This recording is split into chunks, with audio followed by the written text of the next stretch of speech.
জিয়াউল্লাহ হক মাখন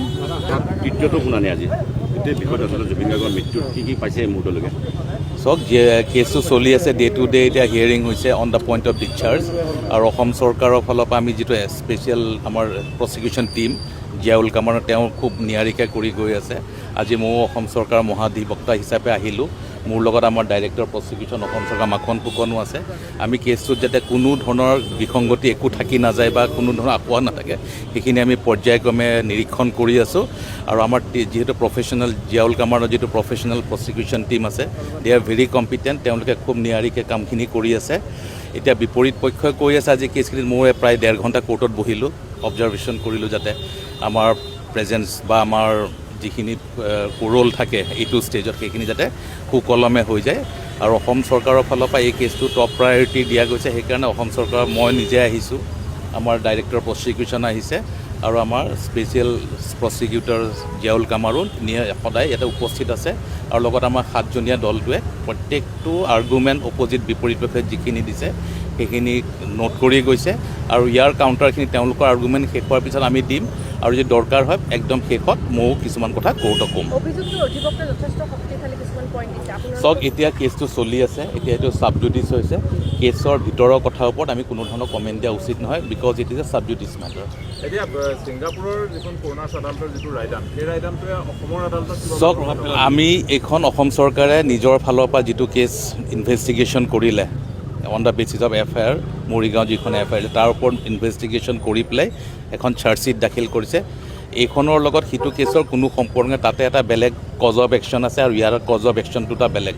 চ' যিহেতু cause of action বেলেগ সেইকাৰণে সেই কেছটোৰ কি অৰ্ডাৰ দিছে নাই দিয়া সেইটো এই কেছত কোনো ধৰণৰ প্ৰভাৱ নেপেলায় চাৰ্জশ্বিটতো কিছুমান সুৰুঙা থাকি যোৱা বুলি কৈছে আচলতে এইটো আপোনালোকৰ নিচিনা মিডিয়াত কোনোবাই ক'ব পাৰে কিন্তু আমি কেছটোত খুব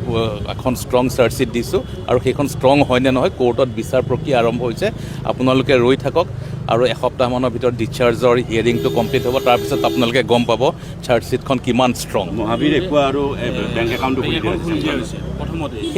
সেইটো আজি ইয়াৰ ষ্টেজৰ নহয় সেইটো ষ্টেজ হৈছিলে হাইকোৰ্টত এটা লেভেলত হাইকোৰ্টত গৈছিলে সেইটো এটা কমপ্লিটলি ডিফাৰেণ্ট ইছ্যু কোনোবা কমাৰ্চিয়েল এক্টিভিটিজৰ ওপৰত এই কেছটো হেৰি নহয় আমাৰ গোটেই কেছটো হৈছে যে whether it is a murder or not সেইটোৰ ওপৰত কেছটো শুনানি গ্ৰহণ কৰিছে তাতে কাৰোবাৰ কিবা পেট্ৰল পাম্প আছে কাৰোবাৰ কিবা ৱাটাৰ প্ৰজেক্ট আছে that has nothing to do so' day to day hearing হৈছে ইয়াতকৈ যিহেতু যিগৰাকী ন্যায়াধীশে কেছটো শুনি আছে আৰু যিসকল অধিবক্তা তেওঁলোকে তেওঁলোকৰ প্ৰত্যেকটো দিনত 24/7 অৰ্থাৎ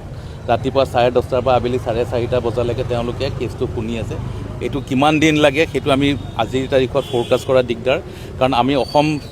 আমাৰ যিটো প্ৰচিকিউশ্যন টীম আছে তেওঁলোকে যিখিনি ক'ব লাগিব সেইখিনি কওঁতে মই বোধ কৰোঁ 4-5 দিন মিনিমাম সময় লাগিব কাৰণ যথেষ্ট নাম্বাৰ সাক্ষী আছে তাৰ উপৰি যিখিনি ইলেক্ট্ৰনিক এভিডেঞ্চ আছে সেই এভিডেঞ্চখিনি আমি কোৰ্টক জনাব লাগিব কিছুমান